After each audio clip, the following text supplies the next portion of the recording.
Deklarasi Ketua Umum Partai Gerindra Prabowo Subianto saat hadir dalam deklarasi PSI menyinggung kelompok yang menjelek-jelekan Jokowi.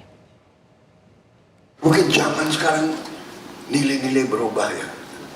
Saya ada yang berpendapat bahwa yang penting aku bisa, boleh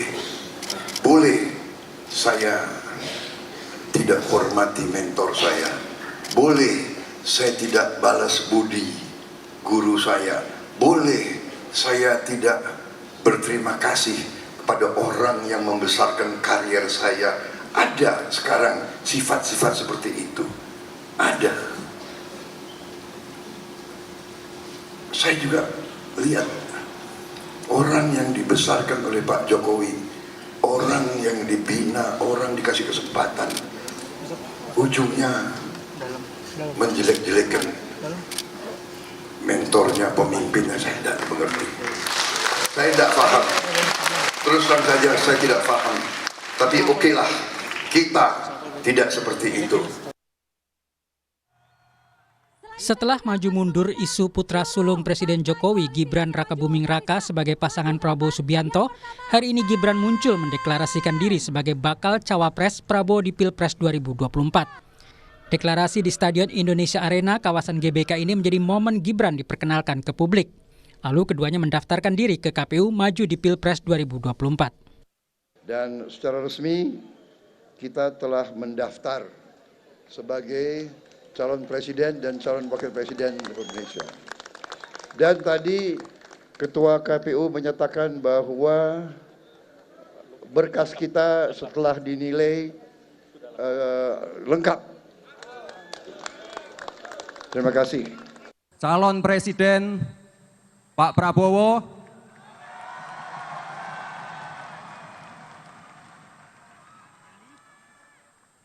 tenang saja Pak Prabowo.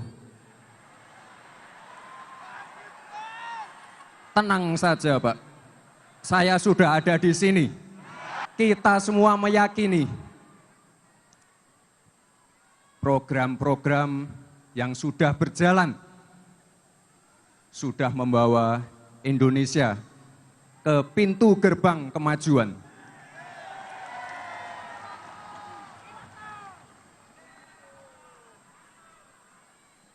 Tugas kita sekarang melanjutkan dan menyempurnakan. Sebelumnya, sang adik yang juga Ketua Umum Partai Solidaritas Indonesia atau PSI, Selasa malam mendeklarasikan dukungannya pada pasangan Prabowo Gibran.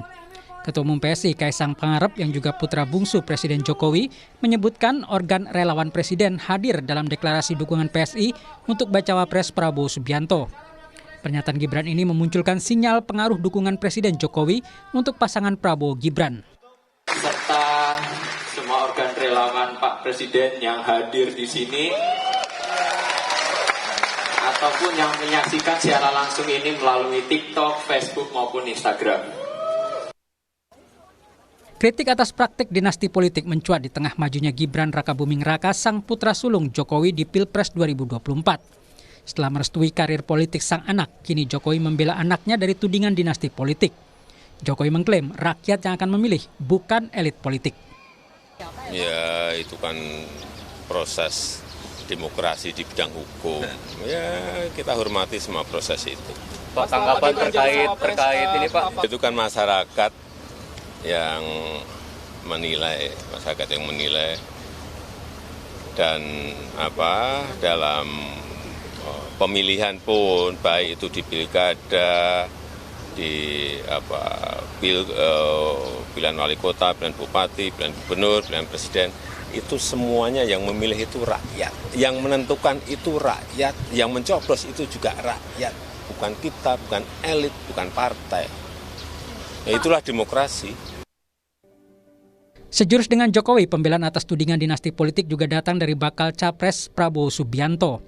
Prabowo menyebut dirinya juga berasal dari dinasti politik dan mengklaim apa salahnya membangun dinasti politik bila ingin berbakti. Oh, dinasti, semua dinasti, Bung. Semua dinasti, ya kan? Kita jangan cari yang negatif lah, cari yang positif ya. Orang ingin berbakti, apa salahnya? Ya kan? Saya juga dinasti. Saya anaknya Sumitro, cucunya Margono, Joyosumo. Saya paman saya gugur untuk Republik Indonesia. Kita dinasti merah putih. Hujan kritik pun datang dari budayawan yang juga pendukung Jokowi, Butet Kertarajasa. Butet mengaku prihatin, karir politik Gibran dan Kaisang ada unsur pemaksaan. Bahkan Butet menilai jabatan politik itu didapat dalam waktu cepat. Keprihatinan saya dengan soal pemaksaan melakukan judicial review hanya untuk memberangkatkan seseorang anak muda itu kok rada berlebihan. Ini yang kita pertaruhkan untuk keberangkatan anak muda ini adalah bangsa dan negara. Saya, karena saya mencintai Pak Jokowi, saya merindukan pemimpin yang bisa saya banggakan sepanjang waktu, hanya bisa mengingatkan. Eleng sangkan paraning dumadi, karena melek kui gendong lali. Saya masih berharap masih ada beberapa hari, mudah-mudahan semesta mewujudkan mukjizat. Mas Gibran tidak berkenan untuk menjadi wakil presidennya siapa saja. Peneliti politik Yusof Ishak Institut Made Supriyatna menyebut Jokowi berperan hiperaktif untuk meneruskan kepemimpinannya. Bahkan ia menilai proses yang terjadi telah dalam desain Jokowi. Kalau saya melihat bahwa kalau seandainya Gibran menjadi cawapres dan kemudian menjadi wapres, ini adalah Jokowi's power by proxy. Jokowi's power by proxy. Ya. Jadi Jokowi's sebenarnya memang Presiden Jokowi masih berkuasa. Ya, dia bagaimanapun juga masih ingin untuk mempengaruhi politik ini. Peluang masuknya Gibran dalam kontestasi Pilpres dibuka oleh Mahkamah Konstitusi yang ketuanya merupakan paman dari Gibran. Putusan MK membuat orang yang pernah atau sedang menjabat kepala daerah boleh mengikuti Pilpres meski berusia di bawah 40 tahun. Tim Liputan Kompas TV. Saudara Prabowo Subianto dan Gibran Rakebuming Raka akhirnya mendaftarkan diri ke KPU Rabu siang setelah PSI yang diketuai oleh putra bungsu Presiden dan adik Gibran ikut mendeklarasikan pasangan Prabowo Gibran. Benarkah ada relasi keluarga Jokowi dalam pasangan Prabowo Gibran? Peneliti politik Yusof Ishak Institut Made Supriyatna akan menganalisisnya dan sudah hadir bersama kami. Selamat malam Bli Made. Selamat malam. Selamat malam. Baik. Selamat malam, Mbak. Ya. Bli, kalau kita bicara soal Pak Prabowo dan Gibran yang akhirnya deklarasi dan daftar ke KPU, Anda melihat ini sudah terprediksi sejak awal atau ini kejutan di pemilu kali ini? Tidak ada yang mengejutkan sama sekali.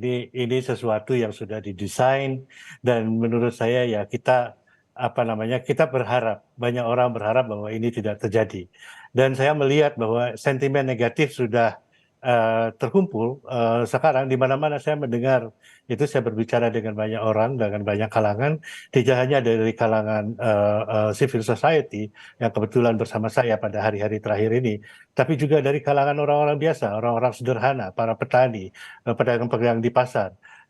Saya melihat bahwa sentimen itu negatif, tetapi saya kira mereka melakukan ini, itu mereka percaya bahwa dengan kampanye, dengan campaigning yang bagus, itu mereka akan bisa memenangkan pemilihan ini, bisa mengubah persepsi publik tentang politik dinasti ini. Dan saya kira itu tidak hal itu tidak bukan sesuatu yang mustahil. Kalau Anda pergi di mana saja, saya mendapat laporan dari Kupang, saya mendapat laporan dari Bali, saya mendapat laporan dari Kalimantan, dan kebetulan ada beberapa teman di daerah yang berkumpul dengan saya di sini. Gambar PSI dengan Kaisang dan Presiden Jokowi, Jokowiisme, itu ada di mana-mana, di seluruh Indonesia. Jadi menurut saya, PSI yang berubah dari partai sederhana, partai anak-anak muda kelas menengah perkotaan yang idealis, terus kemudian sekarang mampu menggelontorkan begitu banyak uang. Karena ini persoalan uang. Ini persoalan financing the political parties, ya, yang tidak pernah diatur di dalam dalam politik kita.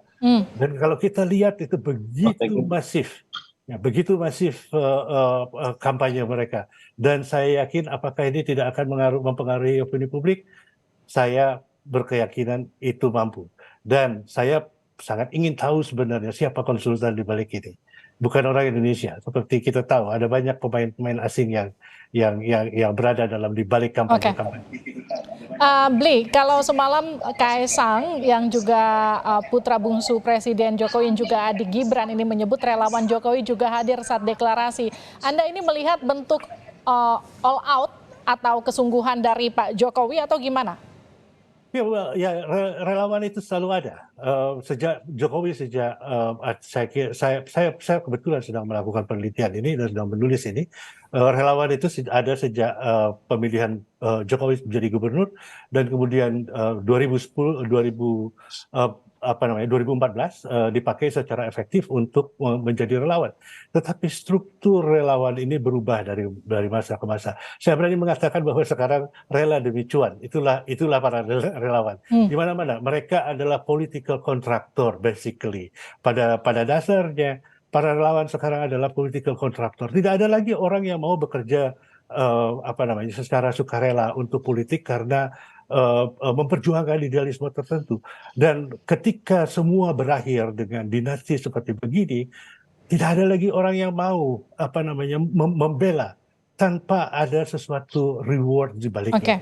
Dan orang melihat itu, ya. Dan selama 10 tahun terakhir ini bagaimana mereka mendapat jabatan komisaris dan kemudian mendapat jabatan menteri, itu sangat sekali kelihatan bahwa ada reward untuk menjadi relawan. Dan tadi Anda katakan ada reward untuk menjadi relawan, ada relawan yang kemudian awalnya mendukung Pak Jokowi, relawan Jokowi, kemudian diwariskan menjadi relawannya Gibran sekarang. Tapi ada juga relawan yang kemudian setelah Gibran mendeklarasikan diri menjadi pendamping Pak Prabowo, kemudian menyatakan kekecewaannya dan juga tidak lagi mendukung Pak Jokowi. Bagaimana kemudian Anda melihat fenomena ini? Sama saja, sama saja. Ada beberapa, tetapi di balik mereka bekerja itu, dan saya kira normal bahwa mereka mengharap bahwa satu jabatan politik, satu pengaruh politik, kemudian satu karir politik di dalam pemerintahan, atau mungkin satu karir ekonomi. Semua mengharapkan seperti begitu karena pelajaran dari relawan yang berbeda sekali dari partai politik. Saya sebagai ilmuwan politik, saya masih percaya pada partai politik karena partai politik dibangun atas dasar ideologi. Partai politik, seburuk-buruknya partai politik, itu mereka punya accountability. Anda mau minta accountability dari mana terhadap relawan? Tidak ada.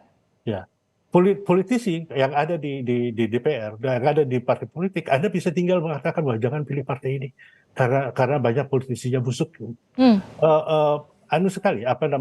Normal sekali dalam demokrasi. Sebagai ilmuwan politik, saya masih percaya bahwa partai politik itu penting. Bli, ada yang kemudian berpendapat politik harus dipisahkan dari etika. Bagaimana menurut Anda sikap Jokowi dan Gibran terhadap PDI Perjuangan? Politik harus dipisahkan dari etika. Saya sendiri mengatakan politics of the moral. Politik itu tidak ada etik. Ya, ini sesuatu yang murni. Politik is a war, satu perang gitu ya. Jadi Anda mau pakai peristiwa apa saja, tetapi tetap kembali lagi. Saya menulis di Project Multatuli tentang Gibran. Saya menulis doktrin Gibran yang mungkin juga doktrinnya Jokowi. Biar rakyat memilih, katanya begitu ya. Benar, rakyat memilih dengan segala macam cara. Tetapi kalau seandainya satu pihak punya duit yang sangat tidak terbatas untuk mempengaruhi publik, untuk mampu menyewa orang, untuk mempengaruhi publik, untuk menyebarkan informasi yang menguntungkan dia. Saya akan punya artikel keluar di East Asia Forum mungkin dalam minggu ini atau minggu depan tentang bagaimana approval rating Jokowi itu menjadi sangat tinggi karena tidak ada oposisi lagi. Tidak ada oposisi lagi. Jadi tidak ada oposisi lagi, semua narasi itu di-engineer oleh dia sendiri. Ya, karena tidak ada oposisi, tidak ada suara lain, dan orang terpaksa akhirnya menelan itu semua. Approval ratingnya menjadi sangat tinggi. Ya, karena itu. Ya, jadi ini kemudian yang menyebabkan Anda sempat mengatakan approval rating terhadap Pak Jokowi itu adalah sebuah ilusi karena memang nggak ada lagi oposisinya. Karena tidak ada lagi oposisi, tidak ada lagi narasi lain, tidak ada lagi data pembanding lain. Ya, Dan Baik, dan lewat approval rating itu kemudian Pak Prabowo, kemudian Anda menilai berusaha meraih suara pendukung Pak Jokowi? Ya, betul. Dan itu sekarang kan menempel terus gitu kan ya, apa-apa gitu ya. Kalau Anda lihat, nggak usah keluar aja dari Anda ke jalan dan Anda lihat spanduk. Ya, bagaimana spanduknya PSI sekarang, seolah-olah dia adalah partai yang mayoritas. Seolah-olah PSI sekarang adalah seolah-olah partai yang berkuasa, memiliki kursi terbanyak di DPR. Padahal partai ini masuk DPR pun tidak. Tapi sekarang dengan kampanye seperti begini, orang akan terpengaruh. Ya, belum lagi operasi yang lain. Ya, itu itu topik yang lain lagi. Bli, Anda melihat seperti apa sebetulnya hubungan Pak Jokowi dan juga Bu Mega? Kenapa kemudian terlihat ada kegamangan PDIP untuk menyatakan berseberangan dengan Pak Jokowi? Karena sekarang jelas-jelas ada Gibran di sana yang sudah berseberangan dengan PDI Perjuangan. Saya kira mereka harus hati-hati, karena yang mereka lawan adalah orang yang incumbent, orang yang berkuasa, orang yang memiliki apa saja, bisa membuat apa saja, gitu ya. Jadi mereka secara logis itu mengambil jalan, oke, nggak usah gaspol lah. Gitu. Saya mendengar gerengan di bawah dari kader-kader mereka dan lain sebagainya. Mengapa kita tidak menarik kontras dengan dengan Pak Jokowi? Mengapa kita tidak menjadi oposisi saja begitu ya? Tapi kayaknya di kalangan elit politik, di elit PDIP sendiri masih gamang. Mereka tidak ingin berusaha untuk sesuatu yang penting. Mereka percaya bahwa mereka punya grassroots, punya kader yang sampai ke bawah dan mampu menandingi kampanyenya Prabowo, Gibran dan Jokowi nanti gitu. Ya saya agak meragukan itu karena saya tahu bahwa mereka tidak punya juga uang sebanyak yang dipunyai oleh triumvirat ini. Oke, Bli, kalau kita lihat belakangan ada banyak laporan yang masuk ke KPK, kemudian sampai dari mulai Pak Jokowi, Gibran, kemudian Kaesang sampai Anwar Usman juga ikut dilaporkan. Anda melihat ada gerakan yang memang ini murni dari rakyat yang kecewa kemudian melaporkan, ataukah memang ada pihak perlawanan yang kemudian menggerakkan laporan ini? Oposisi sangat lemah. Ya, dan kita berada dalam posisi dalam pemilihan umum sekarang ya. Jadi setiap orang itu berusaha untuk melakukan politicking satu sama lain gitu. Kita tidak tahu. Dan sejauh yang saya tahu itu tidak datang dari kelompok civil society, jangan datang dari kelompok-kelompok NGO atau kelompok-kelompok aktivis. Ya, kelompok-kelompok aktivis itu memilih cara lain, tidak melakukan digitasi gitu ya. Ya kemungkinan besar kamu datang dari lawan politiknya sendiri dan lain sebagainya. Itu proses normal. Ya namanya juga orang berpolitik ya. Orang melakukan politicking dan ini adalah campaign season gitu ya. Mendekati campaign season. Ini musim kampanye. Jadi apapun bisa terjadi ya untuk mengalahkan pihak lawan. Menurut saya itu proses yang normal aja. Baik. Termasuk soal pernyataan Gibran ketika kemudian deklarasi menyatakan Pak Prabowo tenang, saya ada di sini. Itu bagaimana Anda menerjemahkan itu? Sangat confidence dan kita tahu lah dari mana asal confidence-nya itu gitu ya. Sangat-sangat confidence. Dia didukung oleh kekuatan yang luar biasa besarnya. Kekuatan politik dan kekuatan ekonomi, kekuatan keuangan. Saya percaya itu. Karena saya melihat buktinya sendiri di jalan-jalan. Ya. Baik, terima kasih Bli Made sudah bergabung bersama kami di Sapa Indonesia Malam. Sehat-sehat selalu. Ya, sudah selesai.